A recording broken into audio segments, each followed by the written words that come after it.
गरीब साध साध सब नेक हैं, आप अपनी ठोरे।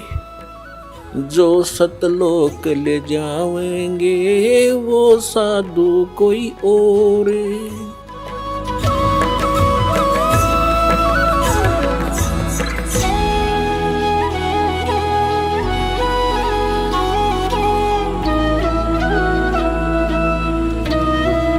महाराज जी, आपसे यहाँ ये भी जानना चाहेंगे कि गीता जी के अध्याय 4 के श्लोक नंबर 34 में तत्वदर्शी संत से तत्व ज्ञान समझने के लिए कहा है। वह तत्वदर्शी संत कौन है तथा उसकी पहचान क्या है? ये बड़ा गहरा और कुछ जटिल सा प्रश्न है। श्लोक बहुत महत्वपूर्ण है और भगवान श्री कृष्ण की बड़ी सीधी प्रेरणा है इसी श्लोक में। तद्विद्धि प्रणिपातेन परिप्रश्नेन सेव्यः उपदेक्ष्यन्ति ते ज्ञानम ज्ञानिनः तत्वदर्शिनः। भगवान ने कहा उस ज्ञान की प्राप्ति के लिए तो तत्वदर्शी महापुरुष का आश्रय ले। एक बात तो ये है कि भगवान कृष्ण सर्वज्ञान संपन्न हैं। तत्वदर्शी महापुरुष वो हैं जिन्होंने उस तत्व का साक्षात्कार लिया है। तत्व स्वयं परमात्मा है, स्वयं परमात्मा श्री कृष्ण हैं। श्री कृष्ण ये वाणी बोल रहे हैं, लेकिन फिर भी एक परंपरा का निर्वाह कर रहे हैं कि महापुरुषों के द्वारा ये ज्ञान मिलेगा, गुरु परंपरा से ये ज्ञान मिलेगा। तो जो तत्वदर्शी की बात है वो बात है कि जो परमात्म तत्व सबके भीतर है, जो चेतन तत्व सबके भीतर है, जिसने उस तत्व से एक रूपता कर ली है, जो केवल जड़ता में नहीं जी रहा, चेतना में जी रहा है, जो केवल बाहर के आकर्षणों में नहीं जी रहा, अंदर उस ईश्वरीय भाव की प्रियता में जी रहा है, वही तत्वदर्शी है। जहाँ तक पहचान की बात है, पहचान तो जब हम किसी ऐसे महापुरुष के सन्निधि में होंगे तो स्वतः यदि हमारे मन की जिज्ञासा है तो उस महापुरुष का भाव हमें ईश्वरीय भाव की ओर प्रेरित करता हुआ दिखेगा। उस महापुरुष की सन्निधि से हमारे भीतर की बुराइयों का दमन होता दिखेगा, भीतर की अच्छाइयाँ प्रकट होती दिखेंगी और हमें भी लगेगा कि इस महापुरुष की स्थिति, आनंद, सहजता हमें भी उस दिव्यता की ओर, उस तत्व की ओर आकर्षित करती हुई दिखेगी। पहचान तो सन्निधि से स्वतः होने लगती है। बाह्य रूप में हम कहें तो बाह्य रूप में लक्षण, बाह्य वेशभूषा पहचान नहीं है, बाहर का कोई लक्षण पहचान नहीं है। पहचान तो अंदर की अवस्था ही है, जो गीता ने स्थित प्रज्ञ के रूप में कही कि संसार में रह रहा है लेकिन संसार की चाह नहीं है, संसार में रह रहा है लेकिन अनुकूल प्रतिकूल परिस्थितियों में अपने आप को सम रखे हुए है, जो मिल गया जैसा है उसमें संतुष्ट है, प्रसन्न है। ऐसे ढेरों लक्षण गीता ने बताए। और आइए अब जानते हैं जगत गुरु तत्वदर्शी संत रामपाल जी महाराज के विचार। गीता जी अध्याय नंबर 8 के श्लोक नंबर 13 में गीता ज्ञानदाता श्री कृष्ण में प्रवेश करके ये ब्रह्म बोल रहा है, काल बोल रहा है। ये कहता है कि ओम इति एकाक्षरम ब्रह्म व्यवहारन माम अनुसमरण ये प्रयाति तदंदेहम स याति परमाम गतिम। मुझ ब्रह्म का एक अक्षर ओम है, यही मेरा मंत्र है। उच्चारण करके सिमरण करता हुआ ये प्रयाति तदंदेहम, जो शरीर छोड़कर जाता है, स याति परमाम गतिम, यानी वह ओम से मिलने वाले उस गति को प्राप्त होगा जो ओम के जाप से जो परम गति होती है, यानी ब्रह्मलोक प्राप्ति होती है, उसको प्राप्त होगा। और गीता जी अध्याय नंबर 8 के श्लोक नंबर 16 में स्पष्ट किया है कि ब्रह्मलोक पर्यंत भी ये सभी प्राणी पुनरावर्ती में हैं। वहाँ गए प्राणी भी जन्म मृत्यु में आते हैं, पुनः अक्षीण होते ही फिर पृथ्वी लोक पर आते हैं। तो ये भी मोक्ष नहीं हुआ, परम कल्याण नहीं हुआ, गीता ज्ञानदाता ब्रह्म स्वयं कह रहा है चौथे अध्याय के 5वें और 9वें श्लोक में, दूसरे अध्याय के 12 श्लोक में गीता जी में कि अर्जुन तेरे और मेरे बहुत जन्म हो चुके, तू नहीं जानता मैं जानता हूं। मेरे जन्म और कर्म अलौकिक हैं। इसलिए कहा कि अर्जुन 18वें अध्याय के 62वें श्लोक में तू सर्वभाव से उस परमेश्वर की शरण में जा जिसकी कृपा से तू परम शांति और सनातन परम धाम को प्राप्त होगा।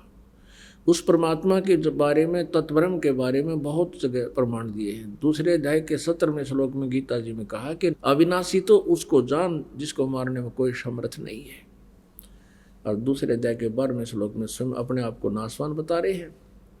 तो कोई और प्रभु है जो ब्रह्म बता रहा है कि उसकी पूजा करनी चाहिए, और उसका मंत्र जो है वो तत्वदर्शी संत बताएगा। चौथे अध्याय के 34वें श्लोक में कहा है कि मैं नहीं जानता। उस तत्वदर्शी संत की खोज कर, जो चौथे अध्याय के 32वें श्लोक में जिस सच्चिदानंद घन ब्रह्म की वाणी में विस्तार से कहे गई धार्मिक यज्ञ हैं, अनुष्ठान हैं, क्रियाएं हैं की जानकारी है, वो तत्व ज्ञान है। उसको किसी तत्वदर्शी संत के पास जाकर समझ, उनको दंडवत प्रणाम करने से, कपट छोड़कर प्रसन्न करने से वो तत्वदर्शी संत तुझे परमात्मा की जानकारी देंगे। फिर उस तत्वदर्शी संत की पहचान बताई है 15वें अध्याय के प्रथम मंत्र में कि उल्टे लटके हुए संसार रूपी इस वृक्ष के, उल्टा लटका हुआ संसार रूपी वृक्ष है, ऊपर को जड़ है और नीचे को तीनों गुण रूपी शाखा है। गीता ज्ञानदाता ने केवल इतना बताया है। और साथ में ये कहा कि इसके सभी पार्ट को, सभी विभागों को, तना कौन है, जड़ कौन है, डार कौन है, शाखा कौन है, पत्ते क्या है, जो इन सभी को बता देगा स वेदवित, वो तत्वदर्शी संत है। परमेश्वर कबीर देव जी स्वयं आते हैं और ये तत्व ज्ञान स्वयं ही अपना बताते हैं, अपनी महिमा आप ही सुनाते हैं, अपने द्वारा रची हुई सृष्टि को स्वयं ही बताते हैं। क्या बताते हैं? अक्षर पुरुष एक पेड़ है, निरंजन वा की डार, और तीनों देवा शाखा है, ये पात रूप संसार। अब थोड़ा सा ये सृष्टि रूपी आपको दिखाते हैं संसार। देखिएगा, परमेश्वर ने गीता जी अध्याय नंबर 15 के श्लोक नंबर 1 में कहा है, ऊर्ध्व मूलम अधः शाखम, ऊर्ध्व मूलम अधः शाखम अश्वत्थम प्राहु अव्यम। ये देखिएगा, ये श्रीमद् भगवत गीता, जय दयाल गोविंद का इसके अनुवादक है। अथ पंचदशो अध्याय, यो 15वां अध्याय, प्रथम श्लोक। ऊर्ध्व मूलम अधः शाखम अश्वत्थम प्राहु अव्यम छंदासी यस्य पर्णानि ये तम वेद स वेदवित। अनुवाद करता कर रहा है, आदि पुरुष परमेश्वर मूल वाले, यानी आदि पुरुष परमेश्वर तो इसकी जड़ समझो, भगवान के पूर्ण पेड़ की, संसार रूपी वृक्ष की, और अधः शाखम ब्रह्मा रूप मुख्य शाखा वाले। ये गलत अनुवाद किया है। अधः माने नीचे होता, देखिएगा ये इन्हीं के द्वारा दूसरे श्लोक में 15वें अध्याय के में 2 बार अधः शब्द है, इसका यहाँ अनुवाद किया है। अधः माने नीचे, अधः माने नीचे, ये बिल्कुल सही कहा किया। और यहाँ ये विचलित हो गए, ब्रह्माना गड़ाएँ रखे हैं, इसने प्रजापति माना है।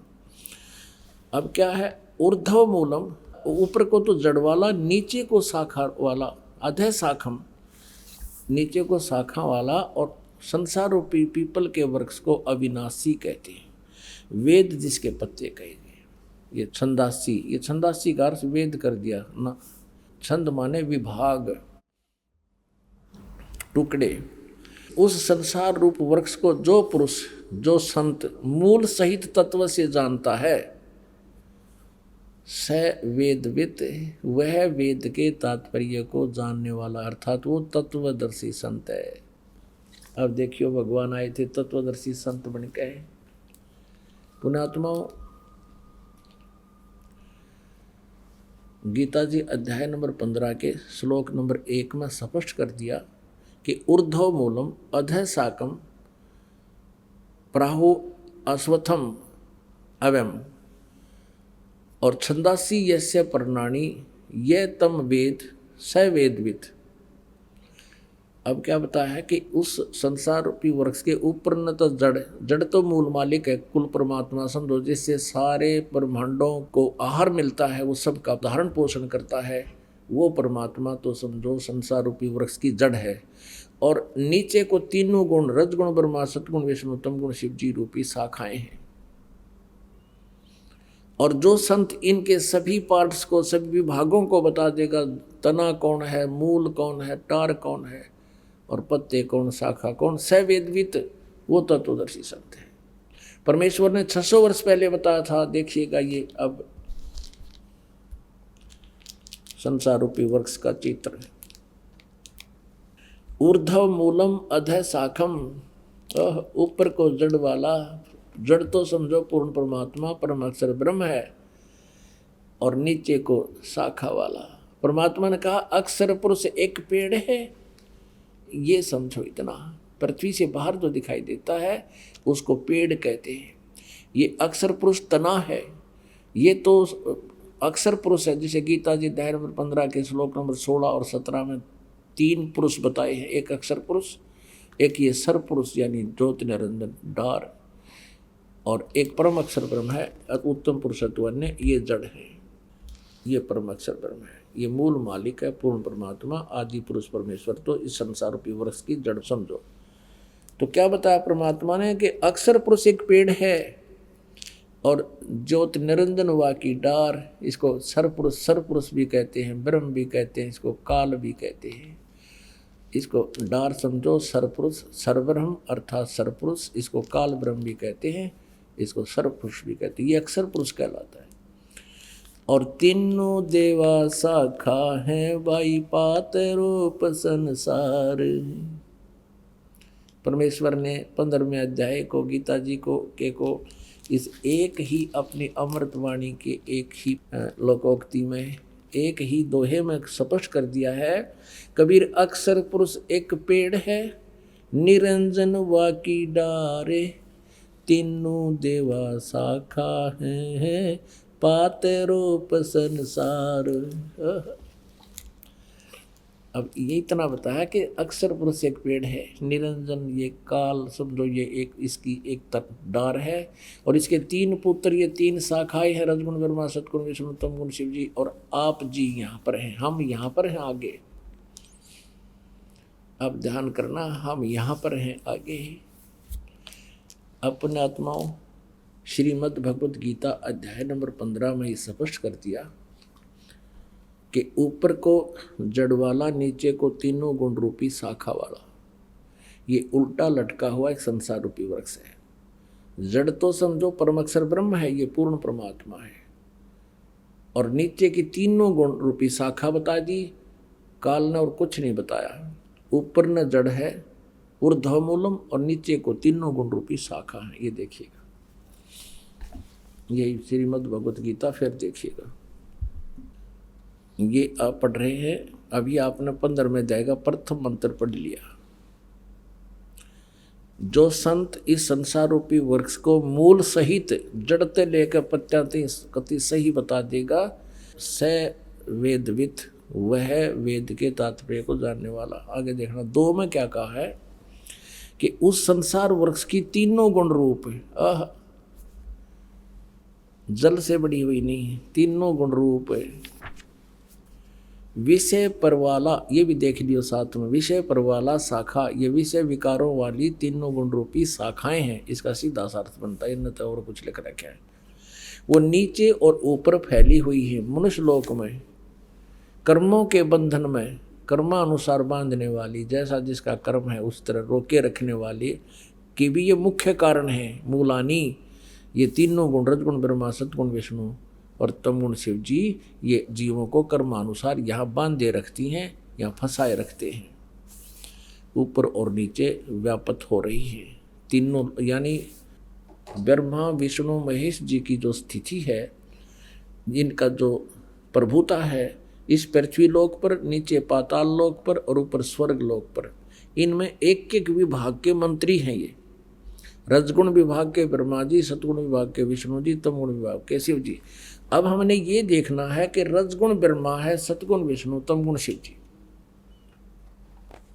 तब हम इस पवित्र सदग्रंथ गीता जी को समझ पाएंगे। इसके लिए हम आप सहयोग लेंगे पवित्र श्रीमद् देवी भागवत दुर्गा पुराण का, संस्कृत सहित,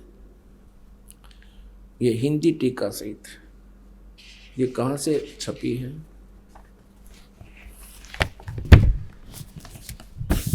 अथ देवी भागवतम सभाष्टीकम सहमात्यम, खेमराज श्रीकृष्ण दास प्रकाशन, बंबई से। हम आते हैं तीसरे सकंद में। ये है अथ श्रीमद् देवी भागवते भाषा टीका युक्ते, तृतीय सकंद है प्रारंभते। अब आज की यहाँ पर अब इसके 5वें अध्याय में 11 पृष्ठ पे तृतीय सकंद अध्याय 5 के और 8वें मंत्र को पढ़ेंगे। 7वां यहाँ समाप्त हुआ, 8वां है ये स्टार्ट हुआ। भगवान शंकर कहते हैं, हे माता दुर्गा को, यदि हमारे ऊपर सदा आप दया युक्त हो तो हमको तमोगुण में, शंकर जी करे मुझे तमोगुण क्यों बना दिया, किस प्रकार प्रदान किया, ब्रह्मा रजोगुण और हरि सतगुण युक्त क्यों किए हैं। अब फिर अभी संस्कृत और देख लेंगे हम, क्योंकि देवनागरी लिपि है, आसानी तो समझ में आ जाएगी। यहाँ 7वां श्लोक समाप्त हुआ, 8वां प्रारंभ हुआ। यदि दया धर्मना न सदाम्बिके, यदि आप हमारे ऊपर दया युक्त हो तो हे अंबिके, हे माता, कथम अहम विहिता च, मैं क्यों उत्पन्न कर दिया, मैं क्यों बना दिया, क्यों उत्पन्न कर दिया तमोगुण, मैं तमोगुण क्यों उत्पन्न कर दिया। और कमल जय, कमल से उत्पन्न होने वाले ब्रह्मा जी को रजोगुण संभव, आपने रजोगुण क्यों बना दिया, क्यों उत्पन्न संभव उत्पन्न करना। और सुविहिता के मुँह सतोगुण हरि और विष्णु जी को आपने सतोगुण क्यों बना दिया। इति सिद्धम रजगुण ब्रह्मा, सतगुण विष्णु, तम गुण शिव जी। फिर देखिएगा शिव पुराण गीता प्रेस गोरखपुर से प्रकाशित है। इसके 110 पृष्ठ पर आपको दिखाते हैं। इसके संपादक हनुमान प्रसाद पोदार ओनली। इसमें स्पष्ट किया है कि ब्रह्मा विष्णु महेश में गुण है। ये है पृष्ठ 110, संक्षिप्त शिव पुराण 9वां अध्याय, रुद्र संहिता 9वां अध्याय। इस प्रकार ब्रह्मा विष्णु तथा रुद्र, इन 3 देवताओं में गुण हैं। रजगुण ब्रह्मा है, सतगुण विष्णु, तमगुण शिव जी। रुद्र यानी महेश भी कहते हैं इसको। और परंतु शिव, ये काल खुद शिव रूप में प्रकट हो जाता है, कभी ब्रह्मा रूप में हो जाता है, परंतु शिव गुणातीत माने गए। यानी काल जो है ब्रह्मा विष्णु महेश और शिव से अलग है। अभी भी आपको दिखाया था, अब फिर थोड़ा दिखाना पड़ेगा।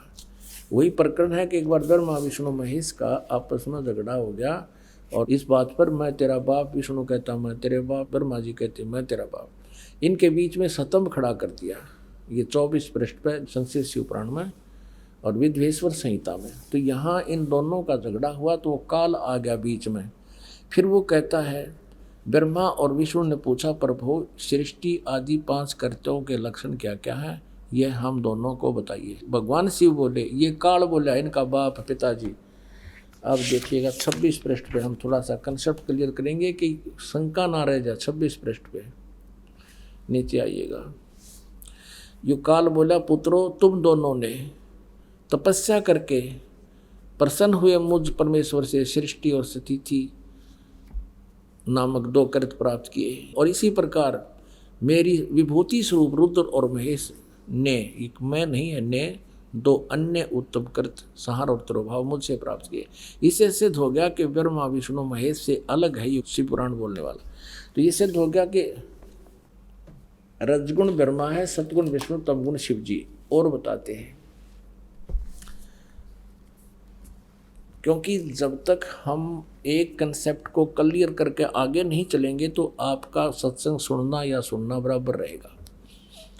और एक बार इसको ढंग से सुन लोगे फिर सदा का सुख हो जाएगा। अब देखिए एक और बताते हैं देवी भागवत में, फिर 123 पृष्ठ पे। ये गीता प्रेस ग्रुप से प्रकाशित है और इसके अनुवादक कौन है? हनुमान प्रसाद पोदार चिमनलाल गोस्वामी। ये गीता प्रेस गोरखपुर से प्रकाशित है। इसके 123 पृष्ठ पर देखिए, तीसरे सकंद में, तीसरा सकंद, तुम शुद्ध स्वरूपा हो। भगवान विष्णु कह रहे तुम शुद्ध स्वरूपा हो, ये सारा संसार तुम्हीं से उद्भासित हो रहा है। मैं ब्रह्मा और शंकर हम सभी तुम्हारी कृपा से विद्यमान हैं।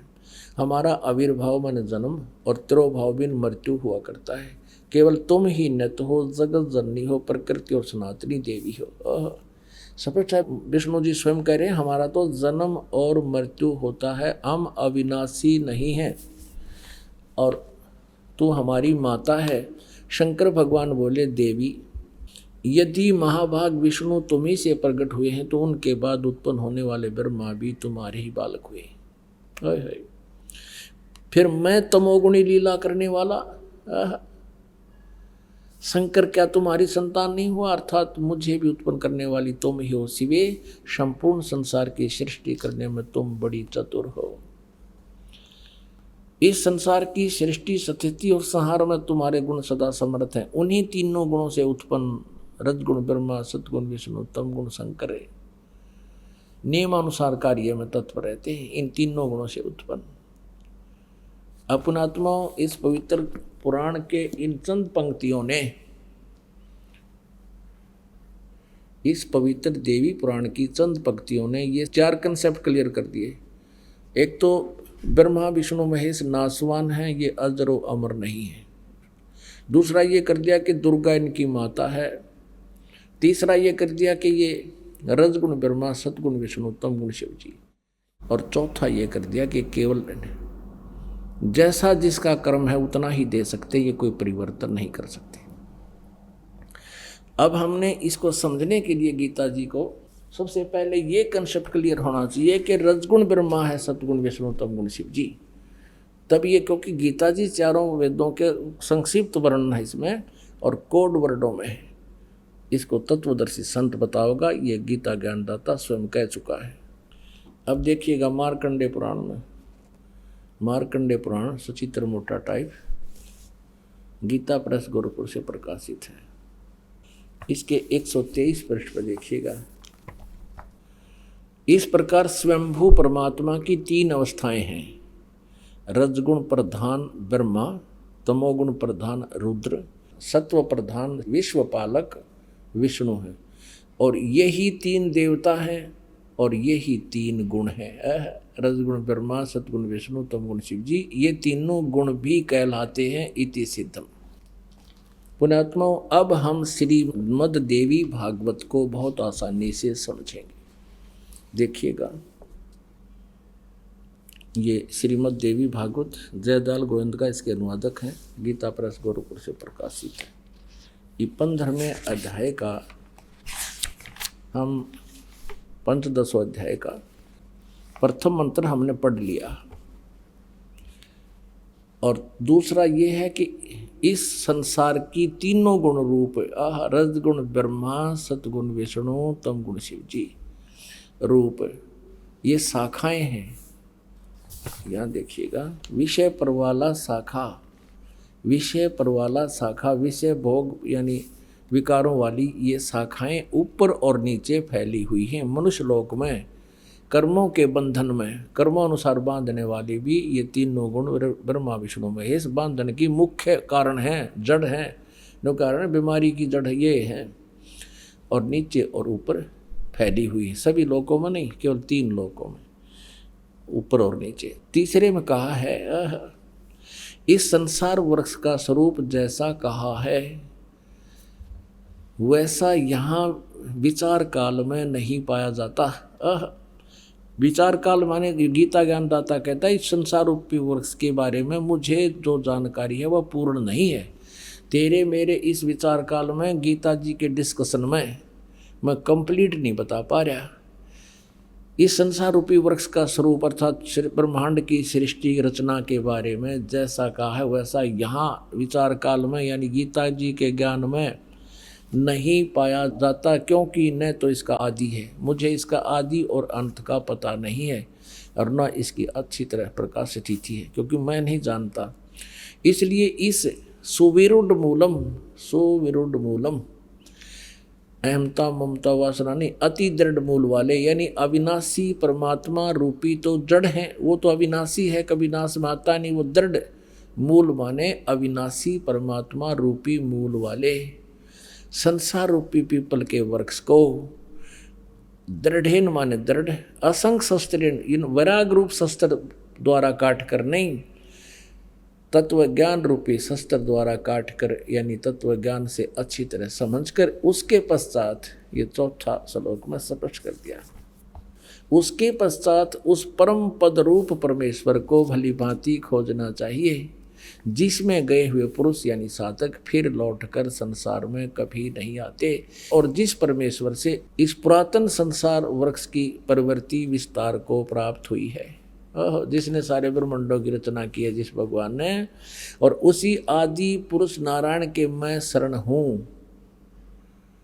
इस प्रकार दृढ़ निश्चय करके उसी परमेश्वर का मनन और निधि ध्यान करना चाहिए। यानी पद पदे माने पूजा कर, गीता ज्ञानदाता कहता उसी की पूजा करनी चाहिए, जहाँ जाने के बाद फिर लौटकर संसार में कभी नहीं आते। पुण्यात्माओं, प्रसंग चला था कि सतयुग के ब्राह्मणों ने कह का भी नहीं बेरा, और ये कलयुग के तो बताए रखे हैं, आपने पढ़ लिया, बार बार कहता भी शोभा ना देता। और सतयुग के ब्राह्मणों की ये स्थिति है कि वो दुर्गा की पूजा करते थे, वेद के पूर्ण विद्वान माने जाते थे। ओए होए, दुर्गा कहती है नहीं, मेरी पूजा भी छोड़ दो, ब्रह्म की साधना करो, उसका ओम नाम है, ब्रह्मलोक में रहता है, वहाँ चले जाओगे। और ब्रह्म कहता है कि नहीं, मैं भी नाशवान हूँ, मेरे भी जन्म मृत्यु होते हैं और तेरे भी जन्म मृत्यु होते हैं। 15वें अध्याय का 1 से लेकर 4 में स्पष्ट कर दिया कि तू तत्वदर्शी संत से ये ज्ञान प्राप्त करके और फिर उसके पश्चात परमेश्वर के उस परम पद की खोज करनी चाहिए, जहाँ जाने के बाद फिर कभी जन्म मृत्यु नहीं होती। अब देखो गीता जी अध्याय नंबर 4 का श्लोक नंबर 5 और 9 दिखाते हैं आपको। अध्याय नंबर 4 और ये श्लोक नंबर 5 यहाँ पर है। इसका अनुवाद यहाँ किया है। हे प्रणतम अर्जुन, मेरे और तेरे बहुत जन्म हो चुके हैं। हे प्रणतम अर्जुन, मेरे और तेरे बहुत से जन्म हो चुके हैं, उन सबको तू नहीं जानता, मैं जानता हूँ। अब 9 में, ये चौथे अध्याय का 9वां।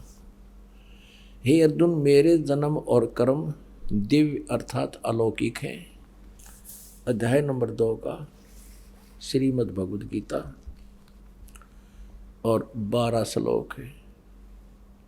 न तो ऐसा ही है कि मैं किसी काल में नहीं था, अथवा तू नहीं था, अथवा ये राजा लोग नहीं थे, और न ऐसा ही है कि इससे आगे हम सब नहीं रहेंगे। स्पष्ट हो गया। ये गीता ज्ञानदाता कहता है कि हम पहले भी थे, ना सोचा पहले ना थे, आगे ना होंगे, आगे भी होंगे, जन्म मृत्यु हमारे होते रहेंगे। अब 17वें श्लोक में दूसरे अध्याय का 17वां श्लोक देखिएगा।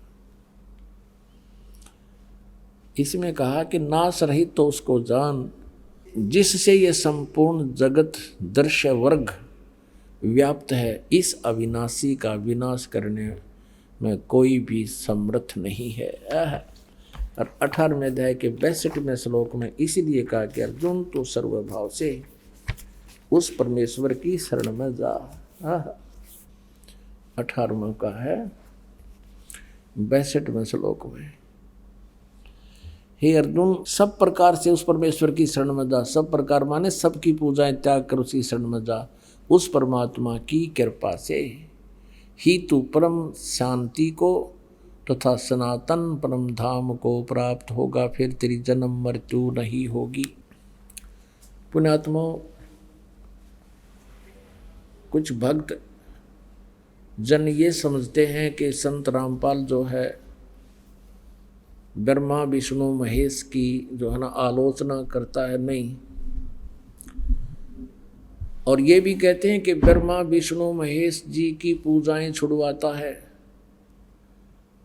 पुण्यात्माओं, ना तो कुछ छोड़ना है, हमने अपनी साधना को शास्त्र अनुकूल करना है, जो हमारे सदग्रंथों में लिखा, जिससे हमें लाभ होगा। जैसे संसार रूपी एक वृक्ष है, अभी आपने देखा, और पुण्यात्माओं, आप जी ने कोई आम का पेड़ बोना है, आप जी ने कोई भक्ति कर्म करना है, आम का पौधा बीजना है, तो कैसे बीजोगे? उसको जड़ की तरफ से गमले में तो पौधा बनाओगे और फिर मिट्टी में भी गड्ढा खोद कर जड़ की तरफ से लगाओगे, और फिर जड़ की सिंचाई करोगे, मूल की, जड़ों की। तो जड़ की यानी मूल की सिंचाई करने से संसार रूपी ये पौधा बड़ा होगा और फिर टहनियाँ के फल होंगे, लगेंगे। परमात्मा कहते हैं, अक्षर पुरुष एक पेड़ है, निरंजन वा की डार, और तीनों देवा शाखा हैंगे, पात रूप संसार। अब देखिएगा, सीधा बीजा हुआ लगाया हुआ भक्ति रूपी पौधा, ये है एक पौधे को बीजने का प्रॉपर वे, सुचारू विधि ये है। नीचे को जड़ है, जड़ को मिट्टी में या गमले में पौधा बनाया है, फिर इसको गड्ढा खोद कर मिट्टी में डाला जाए और फिर जड़ की पूजा करे। फिर इससे क्या होगा कि ये सब टहनियाँ बढ़ जाएंगी, ये देवता। और हम क्या कर रहे हैं? हम उल्टा कर रहे हैं। हमने ब्रह्मा विष्णु महेश यानी टहनियों की तब पूजा शुरू कर दी और जड़ की पूजा छोड़ दी। हमने साधना शास्त्र विरुद्ध शुरू कर रखी है। और परमात्मा यही कहा करते, ये दास भी यही कहता है, परमेश्वर कहा करते थे कि इसको ऐसे कर लो, एक कै साध्य सब सदे है, सब साध्य सब जावे। सब साधन थे सारा नष्ट हो गए थे, पौधा उगना ही नहीं, लगना ही नहीं। एक कै साध्य सब सदे, एक की साधना करने से सारा पौधा प्रफुल्लित हो जाएगा।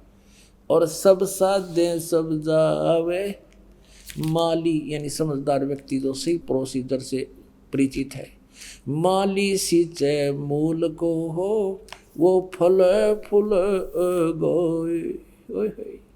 कितने सिंपल वे में बताया परमात्मा ने कि एक के साध्य सब सत है, यानी पूरा काम हो जाएगा एक मूल भगवान की पूजा करने से। और सब साध्य सब जावे, ये तो नाश कर दिया भक्ति का। हम ऐसा कर रहे हैं, सचमुच ऐसी साधनाएं कर रहे हैं, गीता और वेदों के अनुसार ना करके मनमुखी साधनाएं कर रहे हैं। ये कृष्ण भगत, ये गुरु नकली कृष्ण जी के उपासक भ्रमित कर रहे हैं समाज को। कहते हैं कृष्ण ही तत्व है, श्री कृष्ण ही सब कुछ है, ये परम तत्व है, अविनाशी तत्व है। और फिर उसे प्रश्न किया, क्या ब्रह्मा विष्णु महेश नासवान है? हाँ, ब्रह्मा विष्णु महेश का जन्म मृत्यु तो नहीं कह सकते, स्वर्ग के बाद फिर उनका पूर्ण परमात्मा में विलीन हो जाते हैं और फिर स्वर्ग के बाद वापस आ जाते हैं। फिर प्रश्न किया कि ब्रह्मा विष्णु महेश किसकी साधना करते हैं? कहते उस पूर्ण परमात्मा की साधना करते हैं। अरे विष्णु जो पूर्ण परमात्मा की साधना करते हैं तो फिर अखिल ब्रह्मांड का नायक हो गया यूँ। और यहाँ चौथे अध्याय के 34वें श्लोक में जो एंड वेंड कर रहे हैं, बुआ बाई बक रहे हैं कि कृष्ण ही तत्व है, तत्व ही परमात्मा है, कृष्ण ही अविनाशी है, तत्व ही अविनाशी है। परमात्मा कहते हैं सटदल उआ बाई बकदा, ये उआ बाई बकते इनको कोई ज्ञान नहीं है, भ्रमित करें, पूरे मानव समाज को बर्बाद करें।